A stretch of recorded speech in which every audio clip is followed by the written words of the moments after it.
So we're going to begin this next session with an exercise. And what I'm going to do in a little bit is I'm going to divide you up into, we'll do 3 groups for the 3 calendars that you see. And what those calendars are is they are blown up versions of the September ministry for Christ Lutheran. And you're going to go in those groups to the respective calendars. I'm also going to give each group a bunch of dots. And these dots you're going to paste onto the calendars. I'll tell you a little bit more about it in just a little bit. And the dots, the different colors, as you can see there's 2 colors here, they represent 2 different things. The orange dots starts with the letter O. They will represent outreach on the calendar. And the blue dots, that actually looks like blue to you, but when I got married, a lot of you men can relate to this. I learned a whole other palette of colors that I didn't realize was available. Like seafoam, I thought it was green, and it turns out seafoam, probably like your shirt. Or fuchsia, I would have called pink, but it's actually, something different. This looks like blue, but it actually is electric blue is the color.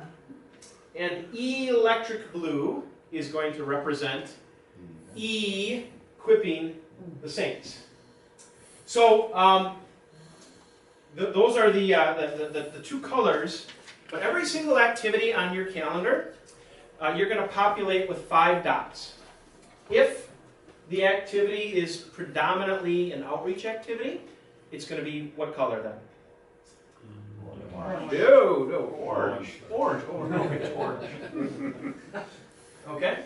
By the way, I should define what was the definition for outreach that we're using? Do you remember it from the presentation? Connecting with the lost with the goal of connecting them to the gospel, right? So let's define what equipping the saints is, so that you know that one too. Equipping the saints would be any activity or ministry in your congregation that's primary goal is building up the saints. Bible study or equipping them for works of service. So that would be,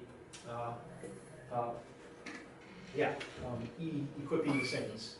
So those will be blue. What you're going to do is you're going to assess the respective ministries that are up there, and you're going to determine by your best guess what percentage of that ministry is primarily tilted towards outreach or primarily tilted towards equipping the saints. So some of them may be all orange for outreach, some of them may be all blue for electric blue for equipping the saints, and some of them will probably be somewhere in between. So you'll divide the activities or the days in a way that makes sense.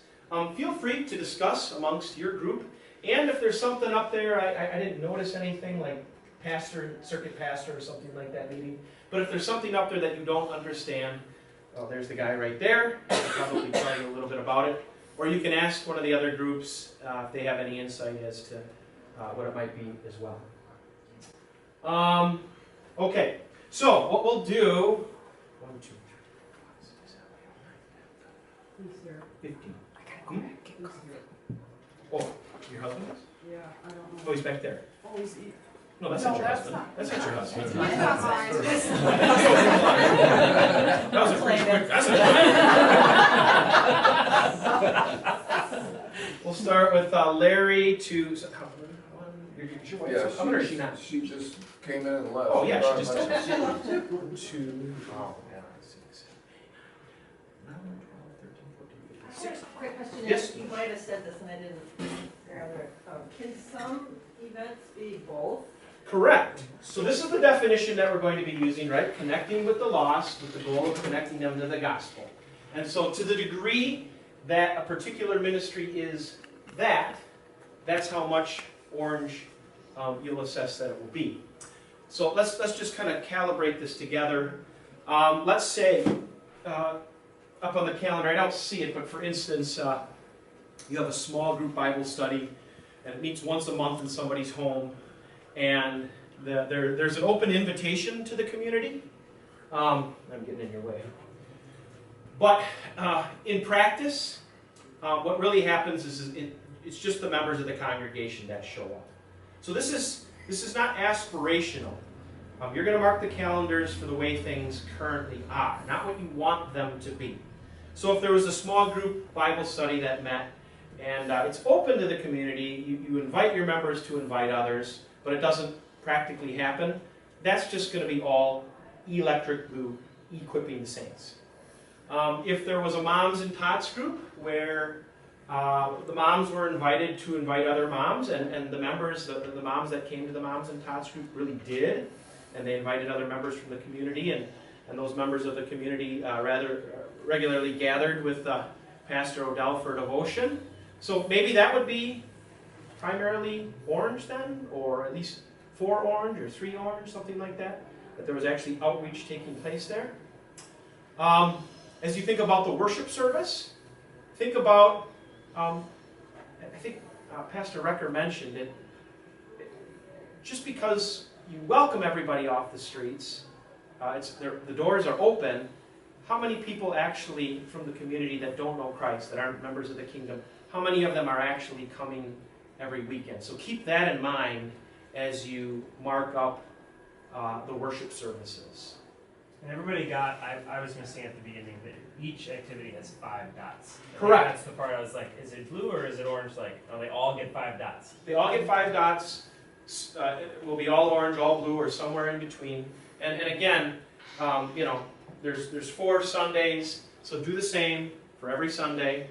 To worship in the Bible study. That's one different. That's one special.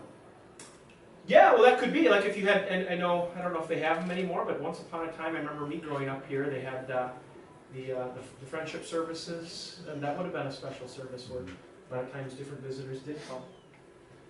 Are you ready? Okay. Start your timers and go ahead and get to it.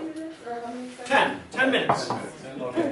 No, but this one has everyone outreach. Well, that's this. That's us. I know, but that's going to be a focus of the service tomorrow, I think. Specifically on outreach. But realistically, the question is, are people outside of the congregation coming to any of these? Very much. I mean, people do invite people. I'd say, but not every time. Okay, education committee, that's. They're preparing the saints to go out and do outreach. That's I right. think that we are I ready think to it's probably 2 see blue a lot and here. 3 orange on that outreach meeting, since it's talking about our own people. All right. Because of things like I don't think we have a lot of orange on the I'm outreach agreeing with you committees. on that one. Yeah. That's why I'm sneaking in somewhere blue. Good job on that. okay. Sure. All right. Doing. Is that time? Did you get time? Everybody finished their calendars? Looking at the relative amounts of orange and blue, what conclusions do you come to? We don't do enough outreach. You don't do enough outreach? Not much orange. Okay. Yeah. Yeah, those guys are pretty optimistic. They have an optimistic view. Yeah, we are They're in a optimistic. different culture. Oh yeah? So Larry said there's more orange than he thought there would be. He thought there would be less. Well, I think a lot of people tried really hard to put orange on here where it didn't belong. They shoehorned it into places where it didn't I'm belong. just telling you, like I see it. Yeah. Okay. What about if we did the same thing for the budget? Do you think you'd get some of the same results? Absolutely. Probably mostly blue. Yeah. And if you ever see like the Sims game or something like that, where if you had these little bubbles and they appeared over your head on any given Sunday morning or any given activity during church, you think it would be populated with mostly blue or orange? Probably blue, right? There's a theme that's reappearing. Go ahead and have your seats. We'll debrief the rest of this from your seats. There's a disagreement on what's orange and what's blue. And I'm right. Like And that. I do see some discrepancies, interestingly, on 23rd today, that one's all orange, over there it's all blue, over there it's all blue, so. I wanted to be in that group. Those are the cool kids. I got stuck with Karen. That goes to your framework. Yes, Your whole framework. you're stuck in what was it, the Wedding Singers table number 13, if you're picking up the reference, yes, okay. The nerd table. Adam, the one thing we were talking about was On Sunday, we have like donuts for visitors and fellowship hall now.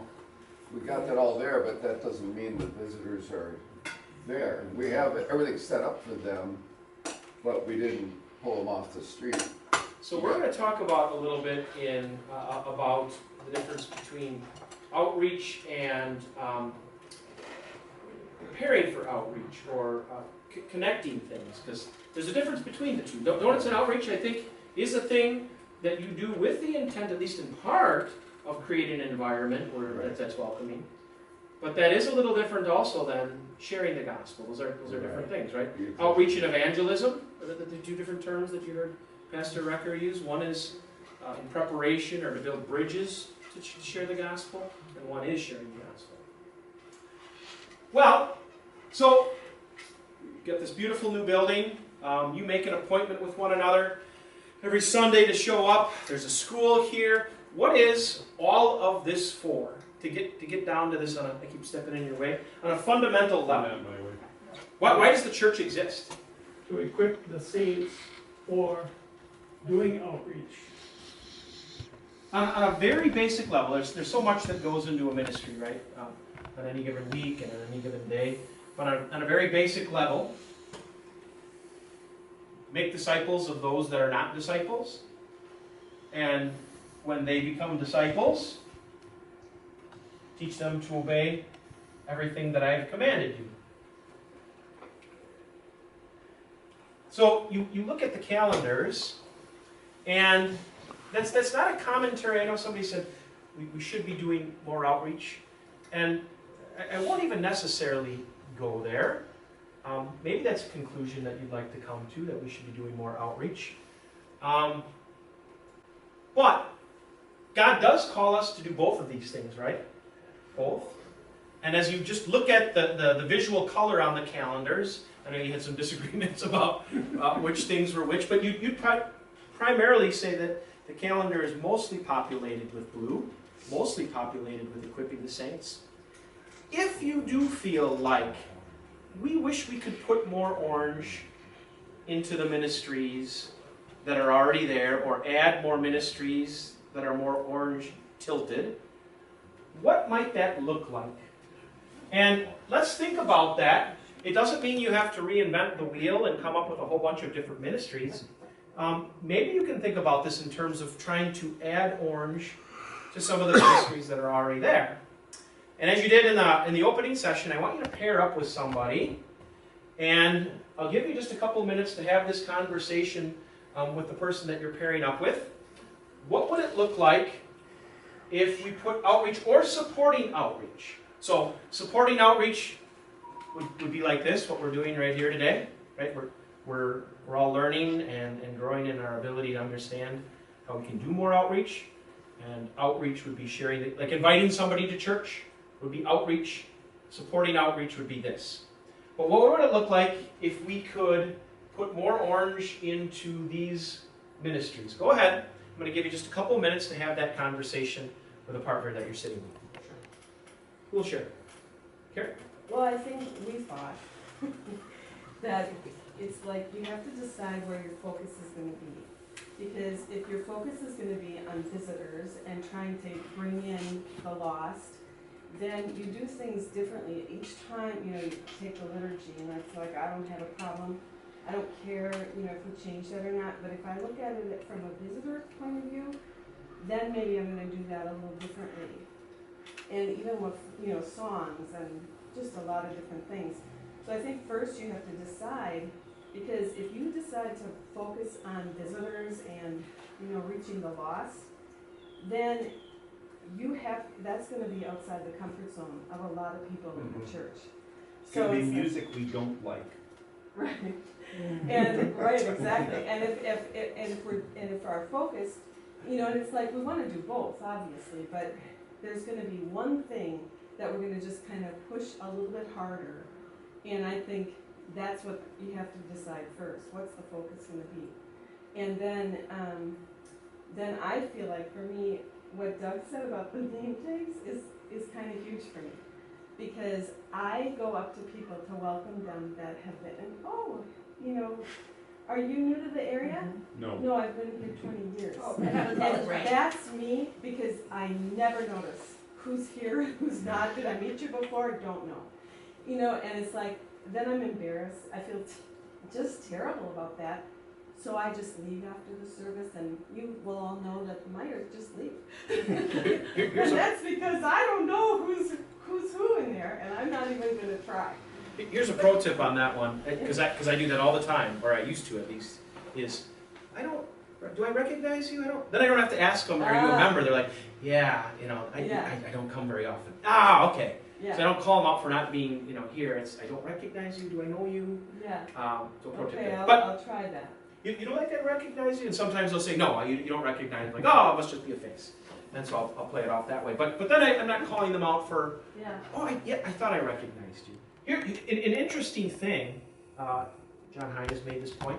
The fastest growing congregations in the Wells, one of them is really high church. Guy wears the clerical collar, straight liturgy, the Western Rite every single week.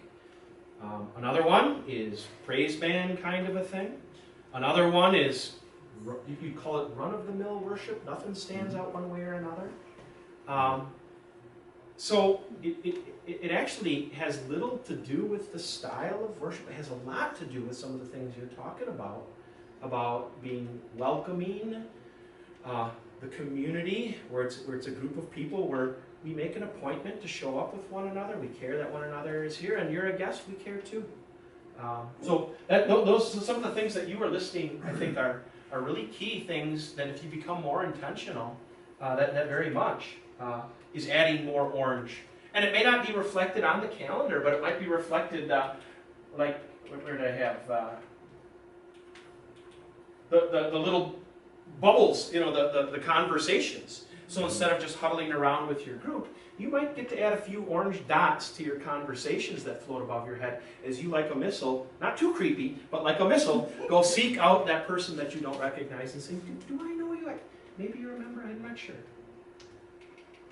In a workshop like this, I sometimes get the feeling that we should beat ourselves up for our electric blues. No, these are strong points of this congregation and of our church body. The very fact we're talking about orange is a plus and will help us become one of those growing congregations. To me, almost every one of those things could be at least a partial orange and a partial blue. If you are, it's my job to invite somebody to the purple thing, or the electric blue. Electric blue is, yeah. To the electric blue thing. Not his job, my job. His job is to now bring us the gospel that begins the journey with this person. It's the faith comes from hearing the word, not from me being their friend. Me being their friend says, come, and now he gets to preach the gospel. I get to share it with them. So I think even we all put on elders. There's no, well, don't we have an evangelism elder? Okay. Do we have one that comes to elders? Evangelism members don't come to the elder. Do you have a head that comes to an elders You meeting? just said no. No? No. Okay. Why not? So, on the same topic, tactically changing something. I think back to a guy in a town we used to live in who opened a new fitness center. And he was trying to get it to grow. And what he did is he found like-minded people, and he went and did seminars for them. So he went to Weight Watchers, and he went to, I forget the name of it, but Diets Are Us groups. And he just talked to them, not about, I mean, he talked about his fitness center, of course, but he talked about ways that, he found to help them do what they were doing. And not everybody came, obviously, to a fitness center, but some of them did. And it worked really well for him, because over the years, it grew pretty well, and he just kept doing that kind of thing. And rather than us trying to get people to come here to hear that message, we ought to try to find them and then go to them. And I know easier said than done, because you got to get people to do that. And I'm not raising my hand to be the guy to go do that, because I'm not great at that. So I have skills, I will admit, but that's not one of them. So you're you're going to be my hype man for the next session. Oh, perfect. We're going to cover that whole thing much more in depth in the next session. Let's quickly touch on these. Any thoughts on how you could? Now, maybe one more thing to Doug's point. Yeah, this isn't meant to shame you. It's meant to at least get the gears turning. If I want to be a little more intentional about outreach, what could it be? And you mentioned some things already. Just being more intentional before I run to my little enclave of my own people. At least be mindful. I don't see people there. And even if it is your own members, I think you're creating a culture of friendliness that when guests do come in, they'll go, these are people that are at least mindful. Just one comforting thing to you, Karen. I've been here 13 years, and the number of people in this room who were here 13 years ago is pretty small. This church has changed over because we bring in people retire up here, and then they move away. And so there's a huge turnover, and this is a very difficult church, even for the pastor, to know everybody's names, because any given Sunday in summer, 50% plus of the members or people there are not members. So you shouldn't feel bad, because I don't know a good 50% of the people there every week. So it's okay to be like, I don't recognize you. Like, that's our culture, because it's... I don't know if this would go under the worship part of this, but to reach visitors that come in also, I mean, the greeters are nice, but I don't know if our church has ever done this or thought about this, but we came from a church that they had like an information desk, so to speak. When they would walk in, the greeters, if they were visitors, could direct them, and basically what we had was a folder that gave all the information of the church right then that we could hand to them on their first Sunday. Instead of having them have to sign up to have somebody come out to their house, they might not be comfortable with that, or if they didn't want to go directly to a pastor, they could just kind of ask whoever was volunteering behind the desk, how long's the church been here, what kind of, what do you do you have anything for kids, anything like that, and that way they're more comfortable maybe speaking one-on-one with somebody, and then they actually have a contact person for after the service too, that maybe we could connect with while we're doing the donuts. Yeah, at the very least, it says to the visitor that comes in, right, like, we care and don't necessarily want you to stumble around in ignorance. That we've got to think as we care that you're here, and we want you to feel comfortable, that you know what's going on. It's interesting in the facility here that they've gone to great lengths, admirable lengths to have that. First thing you come into is a gathering place, and then you go into the gathering place to worship. So we're going to do an interesting exercise. You're going to put on your visitor goggles, and you're going to try to imagine. It's hard to be a fish, and a fish lives in water, so you don't know that you're wet. But as you come here tomorrow, you're going to try to be a visitor that imagines what would it be like. And you've got some advantages because you are new. You've got some goggles that are able to take a look at a few of these Where do things. you hang up your raincoat when it's raining now? We didn't know. We stood there for a while, we didn't know where. We figured it out. I mean, it's not going to keep so. No, we followed Lynn Peterson. Yeah. She hung up her coat. So real quick, we've got about 10 minutes. Women's fellowship. Any idea how you could put more orange into that? Who's talking about that? Maybe just encourage them to bring a friend. I know initially when it starts in the fall, we try to encourage, but every week, maybe encourage the ladies to bring somebody. Just a simple They're reminder. wonderful groups. Well, and this, I wasn't here last week, but the week before, we talked about, in Bible study, they talked about doing like Advent by candlelight, and there was a long discussion about it versus adding it to the living nativity, which really, when you look at those two activities, they're very different. One is very community oriented. I've never been to living at two, but I'm assuming I understand what that looks like.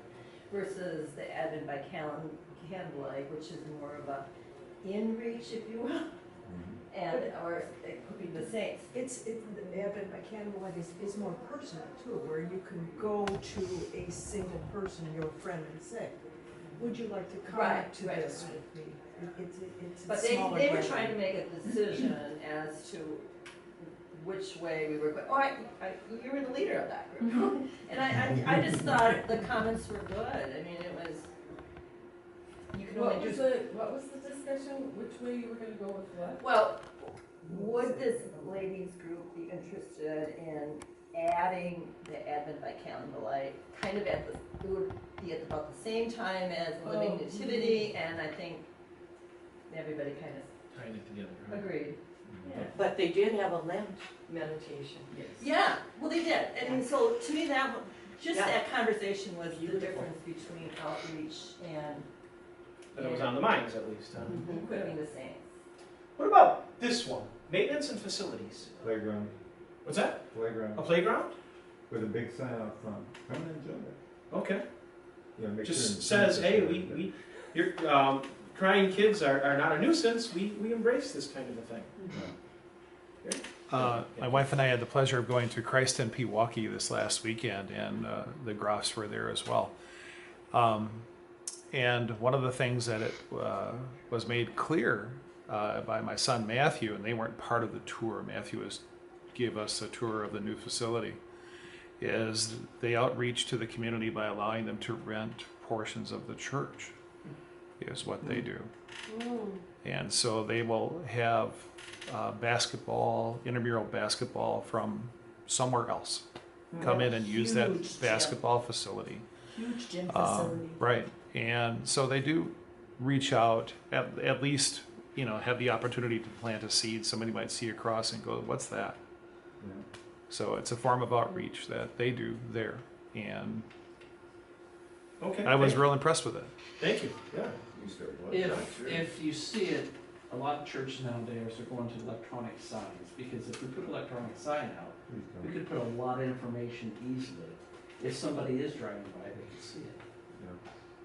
But we had some people come to our church one time. We have one of these guys. I'll be sad when he actually hangs it up. He works harder than any of the. He's at church like 10 hours a day. Does it all for free. Maintenance guy. So keeps our property up really nice. And just a couple months ago, somebody came and joined our church, and they said, we just drove by and we saw the property looked really nice. You care about what's going on here, and that was it. You know. So, Norm. We have had things for the community in our gym. The library would use it. We had the Bloodmobile. A lot of those things have ended now, and I'm not sure exactly why, but if we could get back into doing things for the community, it helps. Yeah, a lot of those maintenance things can go to the work of supporting outreach. Yeah. Let's move on. Doug, you got one last thing? Just this, I haven't been in this school before. And what a great tool, orange and electric blue. I walk into this classroom, just obvious to me there's a difference in here. It's where I would like my grandchildren to go. I can tell right now. Nothing in particular stands out, but everything. And as I walk down through here, I get the same feeling. And it's a fun classroom. You can just tell it's a Christ-driven classroom. And there's going to be some pretty neat learning going on in here, I bet. And yet as you acknowledge, that ought not to be a shame thing, but you're looking at the boards, and somebody kind of expressed it. You're wondering, could we put more orange into some of the ministries? Here's a question, and let's just do this as a group. What are some of the thought habits that prevent us from having more orange on a calendar? The one that we've talked a lot about is just, I don't know them. I don't, and I don't want to go admit that I just can't remember them. Because I know I recognize faces, but I have no clue about anybody's name on Sunday morning. And so we also make, amendments. Social uncomfortability? Yeah. I mean, to do outreach, you have to push past some social uncomfortability. Yeah, Gary? And along with that, lack of a filter. Lack of a filter? Have you been in situations where you've gone to a congregation and somebody said something that was just offensive? And I was waiting for the sentence to conclude. Let me phrase the thing this way. Just an interesting thing to pose, because I asked this question in my own mind. If I'm going to err on one side or the other of inserting myself where I don't belong, or not saying anything, running the risk of this guy, you know, he's asking me questions, and I don't want to divulge. I don't want to open up to him, or not going up and saying anything to anybody. Which one do you think you'd err on the side of? I think most people are not, wanna do. It's not my business. I Yeah. don't. Yeah. And I've found, I don't know if you have, but probably a lesson that I learned from my father, actually, who does stick his foot in his mouth sometimes. Sometimes 99% of the time. But there is good in building relationships. Sometimes you're going to offend people. Sometimes you're going to stick your foot in your mouth. But I think I'd, by and large, rather err on the social. I'm going to say something dumb, and I'm going to ask them, "Oh, were you a member here?" And they're not. I think I'd rather err on that side and risk offending people once in a while than never, ever, ever say anything. I think that's me.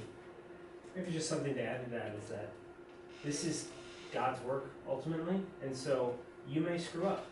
You will screw up. You'll say something stupid. You'll have this awkward social interaction. You're not going to keep that person from heaven. God's going to bring them if He's elected them. So you just get to be part of this. Like, take the pressure off. It's like baseball. If you've ever played baseball, you go up to the plate pressing, and you're going to strike out. If you just say, "I don't really care," and I'm probably really good too. Those are the guys who are really good. And so if you believe Christ through me is powerful, there's no pressure on me, this is all on God, then you can do much more but you have to believe that this is okay. It's okay. I mistook Doug for Dan this morning and had a conversation that he had no clue about, by the way, already this morning. Socially, I'll let you. Yes, that's socially awkward. Yes, already. So. I was gonna say, sometimes I think, when getting back to your question here, I think that it's really kind of easy to get in the stream of what did we do last year? And so you kind of recycle and redo, and if you don't have the filter of something new or different, it's really a lot easier. What did we do last year? It's more difficult to think outside the box. Yeah, it's more challenging. It's more money. It's more time. It's more effort. And everybody's busy or doing stuff. I mean, Well, if I could comment on that point, and I think that kind of goes to leadership. I know, like in the church council, we used to, at the start of the year, it's like stewardship committee, outreach committee, all this. What are you doing this year? In January, it's like, what are your goals for this? You have to have a plan so you don't get stuck in the same box. Good. And then in June, halfway through, it's like, okay, we take half our meeting and say, okay, how's that it going? going with your group? Are you accomplishing what you wanted to? And then at the end of the year. So you're not doing, well, yeah, that's what we did last year, done. Rubber stamp, rubber stamp, rubber stamp, rubber stamp. So. Let's move on. What would be the impact of thinking more orange more often? We have to get a little more uncomfortable in our own world. I think of specifically the worship service. I'm more traditional. I like the old hymns. I'd go back to 1965. It was my personal church, but it's not. And I don't mind the contemporary worship either. But I know a lot of people don't want any of it. I don't really want to, but when Jerry comes in with his sax, I'm loving that part of worship. I was a fellow sax. And, so We'll have to that's meet the afterwards. The impact is some people may leave, may stop financially supporting the church. I don't think this is a church probably tuned in. I've been a member of one where it was tuned into whatever the rich people would support the church, we're going to do what they want. But that's not Matthew 28 oriented. And so we've got to be, if we're thinking orange, we got to be outside the box. Sharon's brother, was pastor, had some great ideas that I was on a call with Mike Hammer on, and it's got to get a little radical. Gary, one last one, and then we'll wrap this up. Jerry. Jerry, sorry. It's okay. It looks like Jerry. The G, Jerry with the G. Yeah. I complained about that before we even made these tags. Pastor's laughing. He knows. Bill, you bring up some really good points, and I think the gospel has to be preeminent no matter what we do. Number one. Number two is that one of the things that I really appreciated and I wanted to share with you, Pastor Odell, is they have a 3-year Bible reading program that they publish every week in their bulletins. This is what we're studying right now. These 3 different books, Proverbs, Luke, Micah, whatever it might be. And then after this period of time, the next one's going to come up too. So it gives an organization to what you're doing as a Christian, as a saint, okay?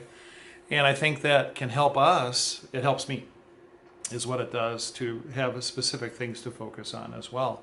So that when we are called to defend our faith, to be an apologist, okay, like Peter says, be ready at all times. We can do that, and we can incorporate it into our daily lives rather than, just once a week. Yeah, we don't know. Jonah, the prophet Jonah, had 0 orange in his heart. And what happened? He converted the whole dang city, right? They all repented. And nobody had more orange in their heart than Jesus our Lord. Nobody poured more effort into outreach than him. And his preaching ministry, not his salvation ministry, but his preaching ministry was mostly a bust. There weren't a whole lot of converts. So only the Spirit will do what the Spirit does with the work that we pour out. We can pour out the seed and let God do with it what He will. But at the very least, I think some of the ideas that you guys are talking about, if orange is more intentional, it will begin to change the culture of our congregation to do the things that God wants us to do. And then the Holy Spirit will either bless it like He did with Jonah, or it'll be a struggle like it was with Jesus. But the congregation's culture will change. So what we're going to do is, we mentioned this. Can I get 2 volunteers to hand these out? Give you half. Give you half. Everybody And get one? pens. What's that? Everybody gets Everybody gets one. Hey Larry, go ahead. Thank you. So, what we're going to do at the end of every session is journal. I think Pastor Recker mentioned this. And I want you to go ahead and open up to page 1 of your journal. I got that one, I got this one.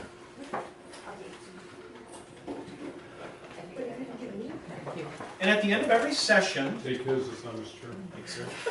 we're going to do some journaling and reflection on what it is that we just went through. So now you're going to write down some thoughts that give focus or distill the conversations that we had about how, as a congregation, we want to be more intentional about outreach. So I'm going to give you a couple minutes to do that, actually 3.5 minutes to do the whole thing. And then after you write down some of your ideas, distill them into a couple of I will statements. And just to repeat what Pastor Recker said, write at least 2, the more the better, because at the end of all of this, you'll curate from your long list of I will statements 2 or 3 that you'll write down in concrete, and they will be your own. A couple things about the I will statements. Try to avoid weasel words like try. Avoid weasel words like try. I shouldn't have even said the word try. Avoid weasel words like I'll try to be better. No, I will do this. And it's not we as a congregation will do this. It's who can you control? And even not very well, you can control yourself. So these are things that you are saying you will do and you will commit to. So I'm going to give you a couple of minutes. Any questions about that? Would anybody be willing to share? Who will share one of your I will statements? I'd like to hear just maybe 2 of them. Huh. Tomorrow, I'm going to go out of my comfort zone. I'm going to go up and ask somebody's name. But then, I'm going to do that here this morning too, because even though I've sat here with you, I'm still a little bit nervous about remembering your name, because it's like this. Hi, Karen. I have to look at her name tag. So, John. So here's what I want each of you to do for me. And I will try to do this for you. This was the hard part. This is your I will statement. They don't have My to I will. No. But I'm going to ask people one thing to help me remember your name when I meet you tomorrow. If I don't meet you tomorrow, you don't have to answer that. But when I go up to them and say, hi, Karen. What's your name? Karen. How can you help me remember your name? And you go, I don't know. Well, what are your interests? What are your interests, Karen? Live nativity. Well, see, that helps you. That helps you. And I know that I am terrible at, and then that gives me, it puts the focus on them, not on me. And that's my goal for tomorrow. I may come up to one of you and say, how are you gonna help me remember your name? And then I put down here, I'm gonna come up with one thing to help people remember my name, not just that my name's Doug. My name's Doug, and here's how you can remember that. I haven't come up with the answer yet, though. I don't know. I don't know what to tell you, but I'm gonna think about it. Can I ask you a question? What do you need to follow on Sunday? When you can't remember their name? No. Or the thing they told you. I'm gonna do Can't it remember either. tomorrow, and then that's the end. Because I have the same thing almost, except I said I'm gonna do it every Sunday. Then hopefully I can go up and just make it one, and like tomorrow, Mike, if I come up to you, I'll go, Mike, help me remember one thing, and then I'm gonna try to maybe make that my thing for the week. I'm gonna remember Mike from now on. Two things that I have is one is I will plan exactly the words to say to a visitor. So oftentimes I see somebody behind me and I'll say, oh, they look like they're on vacation, so if I plan the words before I see them, what I'm gonna say, then I'm more comfortable than just, are you a member or not? And one of the other things was I'll pray more for guidance in evangelism, which I don't usually have that on my prayer list. By the time I get through my grandkids, I'm falling asleep. So I will add that. Pastor, I heard a common theme. Do you have any other pro tips for how to engage with visitors without being awkward? Put you on the spot. Or not even visitors. That answer said it all, right? People you don't recognize. Do I know you one is the one that I mentioned. I've heard people say, do I recognize you? I don't know. Well, and this works for me a couple times, because I invited a lady that wasn't here. I said, I don't think we've met. That's the only thing. Oh, no, we haven't. We're just visiting, and we got to know each other, and I invited her back, and she's coming up in a couple weeks again. Awesome. I'll remember you, so. Okay. Great work. You have earned yourself, I'll give you a 30-second break, because I'll give you a 5-minute break. You've earned yourself a 5-minute break. Pastor O'Donnell? I just thought of one thing that does One happen as pro tip. well. Is just don't look at this person as a potential social awkward interaction. Look at this as this is a precious believer for whom Jesus died, and like they need to be loved. They need to be loved. And so I'm gonna try to just do something. I always, the reason I don't introduce myself is I don't want to offend members. I'm not very worried about the, because it's like I feel like I should have known that they were members for 20 years. But I always focus on the message, because if I try to think of words, and I think that's a good idea, Kathy, but for me, it's very free-flowing if I'm just focused on the message. Like, what you should say to that lady is, oh, you look like you're on vacation. You know what I mean? And just say whatever is on your heart, kind of. And whatever you're thinking, unless it's something nasty. Then you can leave, Karen. We'll be back in 5 minutes here. We'll get to the bathroom, get a drink, just keep playing the game. And the purpose of every game is what? To win. To crush your opponent into dust. Right? Not to have fun. It is to win. That is right. I heard the right thing. So I'm going to divide you up into 2 teams. And let's start with Gary all the way to Larry on this team, and Jerry all the way to Doug on this team. And so in a little bit, I'm going to ask you as a team, you're going to get 4 representatives from your team who are going to do right by their team and do battle on the gridiron and win and fight for your team. So I'm going to ask that in a little bit. 4 people, you're going to be representatives of the rest of the team. The rest of the team, what you can do is cheer them on. Yeah, cheer. That you can do. You can't help strategize. You can't play the game. Your 4 teammates are going to represent you in this battle. Okay? Now, like every game, there are rules to the game. And, well, first of all, the objective to the game is to build as many certified bridges from line to line as possible. I happen to be an expert in certifying paperclip bridges, so I will be the judge. And what you're going to do... Oh, also, as you notice on the table, there are roll cards for the 4 members of the team. When you are volunteered or told to be a member of the team, I'm going to ask that you step up to the table, but do not touch the roll card until I tell you to do that. Do not touch the roll card until I tell you. Okay. At which point, well, I'll get to that later. The roll card, as it says up here, will provide you with the information about the role that you are to carry out in this game as you try to, again, grind your opponents into dust on the battlefield. The rules is that a bridge will be built, will be certified by me, if it forms a continuous chain. So all the paper clips are linked. You can't bend them, you can't modify them. Guys like this would probably try to do something like that. You have to leave them intact and build a bridge. They also have to extend fully from line to line. And the lines, of course, are the yellow lines or the blue lines, respectively, on the tables. So this would be deemed a certified bridge.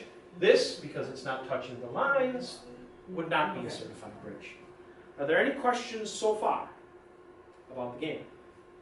Once a bridge is certified, can you destroy it and reuse those components? You cannot. Okay. You just have to keep building the bridges. Any other questions? No, you clip them together until they touch. Yeah. You clip them together until they touch the line. Correct. So you That's clip all the paper clips together, and a certified bridge will be one that touches this line and that line. Hard. It's the roll cards that are gonna make it hard. The roll cards will inform you. Yeah, that's. So, who will serve as noble champions for your team? Noble champions, take your places at the table. Don't touch the cards, as I Now, mentioned. can we help each other on the table? What you're going to do, upon my direction and command, is each of you at your table, you're in front of a card, you will lift the card, read the card to the rest of your team, and then commence carrying out the role that is asked of you. You will lift up the card, read the card to your team. Over there. What do they have? They have yellow pants. Maybe they need them and we don't. You were already doing observation. Are there any other questions before we begin? Yep, you guys can cheer. You guys can stand up. You can watch. Yeah, you can stand up and watch. Are you ready? Sure. Begin. Here comes the wave. Bridges need to be Paper built. clips together to form Help continuous however chains you that are can. each long enough to Bridges fully need to be extend built from a line to line. Okay, get going. No, you gotta read. We have all to read. Yeah. All right. Expand your job scope, send the paper clips May I line to take line to line, and bring both lines to touch. Okay. Keep reading. You can start, I think. Yeah, just start putting them together. My job is to verify all clips that in each space are all linked together, verify each bridge extends line to line, or the number of trips. Start linking. It's just like it. Go. Sharon, you're doing excellent. Outstanding job there. Come on. That is Bill. masterclass execution.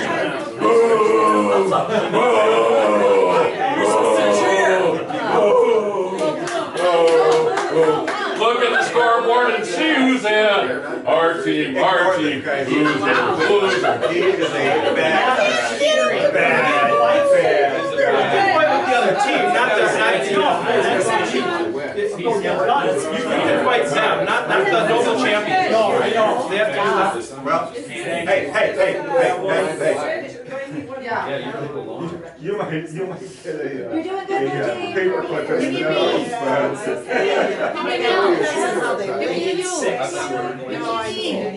What the cell? I don't know. The glasses hurt or help you? Do the glasses hurt or help you?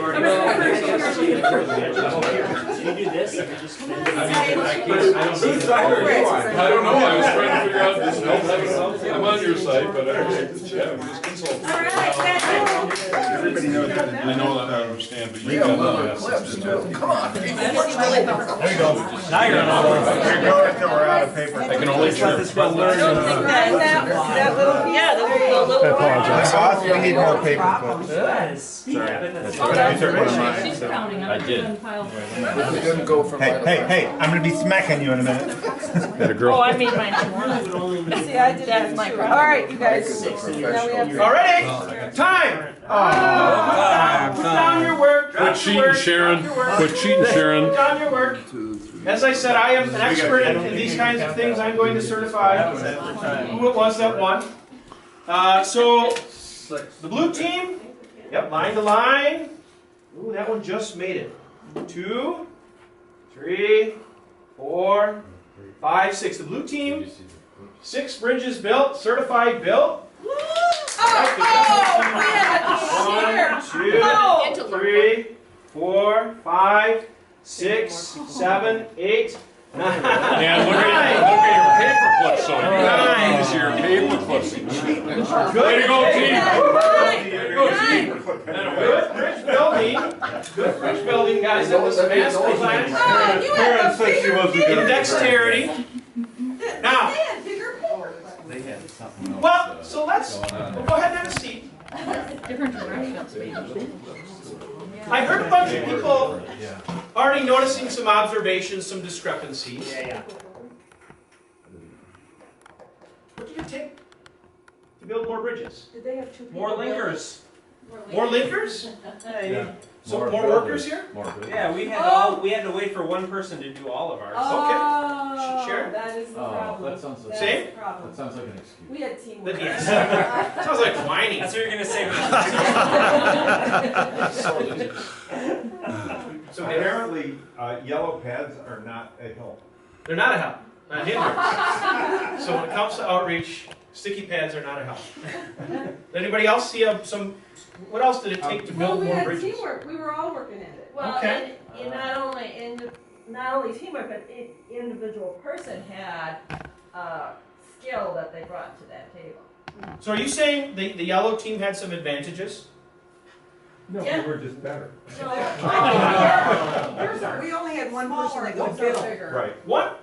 One team did have advantages, but it's not maybe the one that you think. Did you know that the yellow span length was an inch longer than the blue? So they had to build a longer span. They also were working with, some of you noted, smaller paper clips. So the blue team actually had what you would think were the advantages, but let's pull on this thread a little bit more. Well, actually, so what did it take to build more bridges then? More people. More people building more bridges? Yeah. Or people building more bridges? Well, what about the whole roll thing? So it was those. Can I get those who were part of the team? Would you stand up and read your roll cards, please? By the way, over here. Yeah, whoever was, and the ones that are on the yellow team too. Could you please read your? I'll just read everybody's. Yeah. Okay. Bridges need to be built, help however you can. Everybody. Sharon, what was yours? All of ours. Clipper, your job is to clip paper clips together to form continuous chains that are each long enough to fully extend from line to line. Spanner, your job is to extend the linked paper clip chain line from line to line, ensuring both lines are touched. Quality checker, verify all paper clips in each bridge all linked together, and verify each bridge extends fully from line to line, and record the number of bridges. Your job is to supply unlinked paper clips to the clipper in batches of 5. Record the number of paper clips released. All right. Okay. Too much committee work. That's a Go ahead and sit down. Yeah. So the hyper specialized and hyper focused work wasn't an advantage? No. So We weren't working Like together. a at the risk of beating a dead horse, what did it take to build more bridges? Working together. Working together? Well, they were working together. More people Communication. with less structure. More people building more bridges, huh? Yeah. All There's right. no, very little structure. So many different. They had a lot of We structure. did our own thing. We just did it. Let's talk It's more an action. individual. Yeah, let's talk about it. Let's talk more action. They have too much structure in it. Just reading those cards is like, what? And these people are like, build it. You know, there's. Each of us. So to overstate the obvious, everybody knows how to make a paper clip chain. You don't need to be told. You don't need somebody to hand you clips, and you certainly don't need people writing down how many paper clips it took to do it. Could we make this application?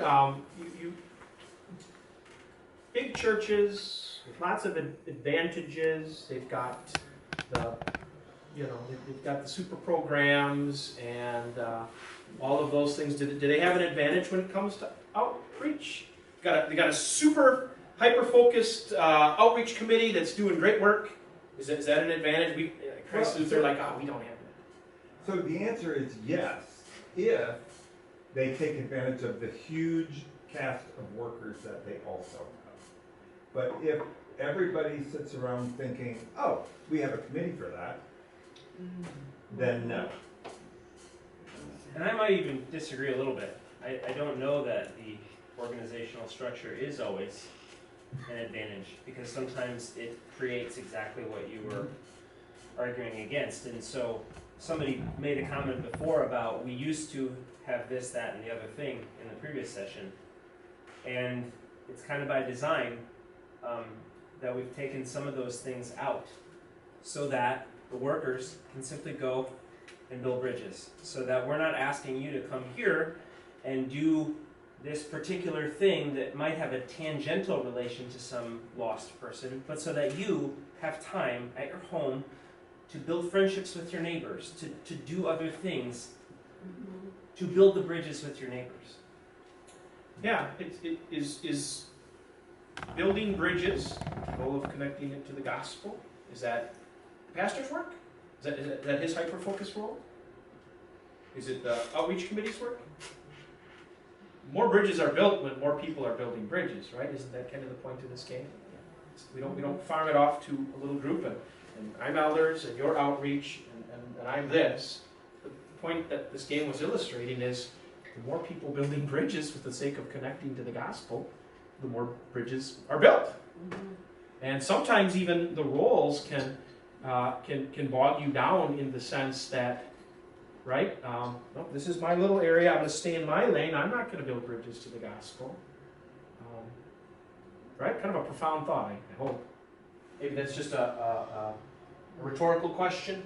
Which table seem more like your congregation's outreach efforts? Why? Or like every Wells congregation with the red tape and the bureaucracy? It's not just Wells. Yeah. And it's probably not even every congregation either. It's probably spills out into the secular world as well. But you indicated that in your time here some things have gone away. Can you name one or two? Because I like that. Yeah. Because I like that. I bet I want to hear what do you think. Well, like we have not brought back the Easter for Kids since it went away in COVID.